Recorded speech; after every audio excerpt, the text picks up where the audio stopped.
তো দেখো ইতিমধ্যে তোমরা কিন্তু আশা করছি বিষয়টা জেনে গেছো বিভিন্ন জায়গা থেকে।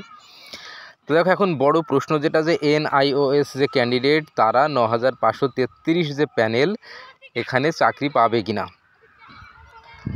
আচ্ছা, আর একটা বিষয় যেটা রয়েছে যে আগামীতে 2022 টেট পাসদের যে নিয়োগ যেখানে হবে তো সেখানে NIOS ক্যান্ডিডেট সুযোগ পাবে কিনা। এই দুটো প্রশ্ন কিন্তু এখন সবথেকে বড় প্রশ্ন। তো প্রথমে আমরা এটা জেনে নেব যে NIOS যে ক্যান্ডিডেট তারা 9533 প্যানেলে সুযোগ পাবে কিনা। তো দেখো, তো এই যে 9533 9533 এদের পক্ষ থেকে যে লয়ার ছিলেন, এছাড়া পর্ষদের পক্ষ থেকেও যে বিষয়টা তুলে ধরা হয়েছে সেটা হলো যেটা অলরেডি হয়ে গেছে তো সেখানে যেন কোনোভাবেই হাত না দেওয়া হয়। তো কোর্ট কিন্তু সেই বিষয়টা মেনে নিয়েছেন এবং বিষয়টা সেরকমই বলেছেন যে যাদের ইতিমধ্যে নিয়োগ হয়ে গেছে, অর্থাৎ 11,765 ভ্যাকেন্সি থেকে যে প্যানেল বের হয়েছে 9,533, তো এখানে যারা ইতিমধ্যে চাকরি পেয়ে গেছে, সার্ভিস করছেন ইন সার্ভিস, তো তাদের কিন্তু কোনো প্রকার প্যানেল থেকে কিন্তু বের করা যাবে না, প্রথম কথা। আচ্ছা, এরপরে এই যে প্যানেল এখানে আর NIOS ক্যান্ডিডেট যারা পার্টিসিপেট করেছিল 2022 রিক্রুটমেন্টে তারা সুযোগ পাবে কিনা।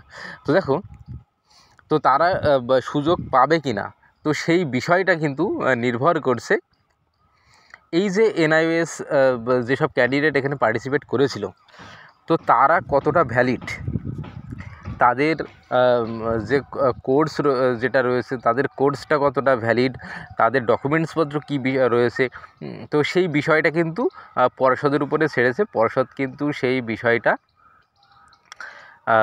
দেখবে, টোটাল বিষয়টা ঠিকঠাকভাবে দেখবে যে সব কিছু ঠিক আছে কি না। তো তার পরবর্তীকালে এই বিষয়টা কিন্তু ঠিক করা হবে, সেটা পাবে কি পাবে না সেটা কিন্তু পরের বিষয়। তো সেটা এই মুহূর্তে কিন্তু আপাতত সঠিকভাবে কিন্তু বলা যাচ্ছে না।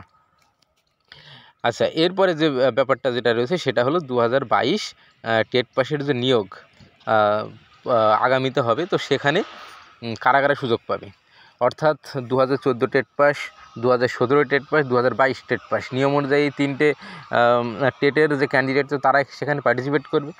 এখন NIOS হিসাবে কারা এই নতুন নিয়োগে পার্টিসিপেট করতে পারবে। তো দেখো, আমরা এটা জানি বা যে বিষয়টা উঠে এসেছে 2014 সালের যে টেট, তো সেখান থেকে আমরা জানি নিয়োগ হয়েছিল প্রথমে যেটা 42,000 সামথিং। তো সেই নিয়োগে নন ট্রেন্ড যারা ছিল তাদেরকে নিয়োগ করা হয়, তারা অবশ্যই তখন টেট পাস ছিল। আচ্ছা, আরেকটা বিষয় আমি এখানে বলে নিই। তো এই দিন কোর্টে যে বিষয়টা উঠে এসেছে যে NIOS যে ক্যান্ডিডেট তার প্রাথমিক যে ক্রাইটেরিয়া সেটা যেটা হতে হবে তাকে কিন্তু আগে টেট পাস থাকতে হবে, টেট পাস করে থাকতে হবে তাকে। ইন সার্ভিস আছে, এখানে আরেকটা বিষয় বলি, ইন সার্ভিসটা এর আগে আমাদের একটা যেটা গণ্ডগোল হচ্ছিল যে সেটা প্রাইভেট নাকি গভর্নমেন্ট ইনস্টিটিউশন থেকে মানে কোর্সটা থাকতে হবে। তো সেটা কিন্তু যে কোনো জায়গা থেকে হতে পারে, সেটা প্রাইভেট হতে পারে বা গভর্নমেন্ট কিন্তু হতে পারে, সেই বিষয়টা কিন্তু এই দিন ক্লিয়ার হয়েছে। তো ব্যাপার সেটা না, ব্যাপার হলো একটা NIOS ক্যান্ডিডেট তার কিন্তু প্রথমে টেট পাস থাকতে হবে, তারপরে তাকে কিন্তু NIOS থেকে DLED করতে হবে। এবং সেই বিষয়টা আমি 42,000 নিয়োগের বিষয়টা একটু বলি। তো দেখো, 42,000 সামথিং যে নিয়োগ হয়েছিল তো সেখানে ব্যাপারটা এমন ছিল যে নন ট্রেন্ড নিয়োগ করেছিল এবং তাদেরকে ট্রেন্ড করার জন্য 17 থেকে 19 একটা নির্দিষ্ট সময় বেঁধে দেওয়া হয়েছিল যে ওই সময়ের মধ্যে কোর্সটা করতে হবে। তো সেই অনুযায়ী একমাত্র কিন্তু সুযোগটা সেই অনুযায়ী সুযোগ পাচ্ছে কিন্তু একমাত্র 2014 সালের যারা ক্যান্ডিডেট NIOS ক্যান্ডিডেট তারাই, তো তারাই কিন্তু একমাত্র ওই সময়ের মধ্যে করতে পেরেছিল। তাহলে পরবর্তীতে যারা এই কোর্সটা করেছে তো সেই ক্ষেত্রে কিন্তু আর সম্ভব না 2017 সালের হোক বা 2022 সালের টেট পাস যেসব NIOS ক্যান্ডিডেট রয়েছে, কারণ তাদের পক্ষে তো আগে টেট পাস করা সম্ভব ছিল না, কারণ কোর্সটা তো 19 সালের মধ্যে এক প্রকার কমপ্লিট হয়ে গেছে।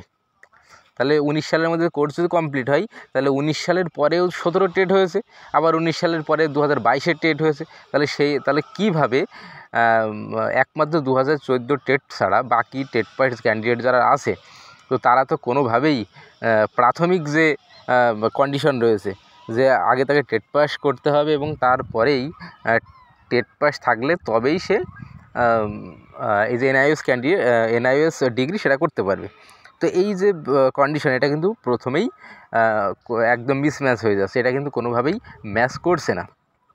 তো এই জায়গায় দাঁড়িয়ে কিন্তু এই যে এনআইওএস যে ডিগ্রি, তো সেটা স্বাভাবিকভাবে যেটা বললাম, এই কিছু জনের ক্ষেত্রে কিন্তু একদম সেটা অ্যাপ্রোপ্রিয়েট কিন্তু হচ্ছে না।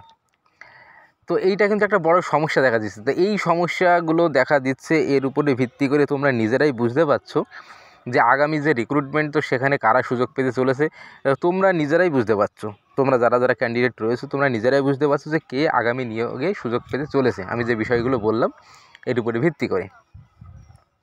তো এখানে দেখো, এখানে আমার বা অন্যজনের কথাই কিছুই হবে না। এখানে কোর্ট যে বিষয়টা তুলে ধরেছে, তো সেই বিষয়টার উপরে ভিত্তি করেই কিন্তু আমরা এই কথাগুলো বলছি। তো যাই হোক, তো এই যে 2014 সালের যারা রয়েছে, তো একমাত্র যেটুকু বোঝা আছে তারাই খুব সম্ভবত আগামী নিয়োগগুলোতে হয়তো সুযোগ পাবে। তবে অর্ডার কপি আসলে এই বিষয়ে হয়তো আরও বিস্তৃত আকারে বিষয়গুলো বলা যাবে। তো যে বিষয়টা উঠে এসেছে সেটাই তুলে ধরলাম। তো এরপরে আবার পরবর্তী কোনো আপডেট এলে সেটা কিন্তু আমি তুলে ধরবো। তো অবশ্যই সঙ্গে থাকবে। ধন্যবাদ।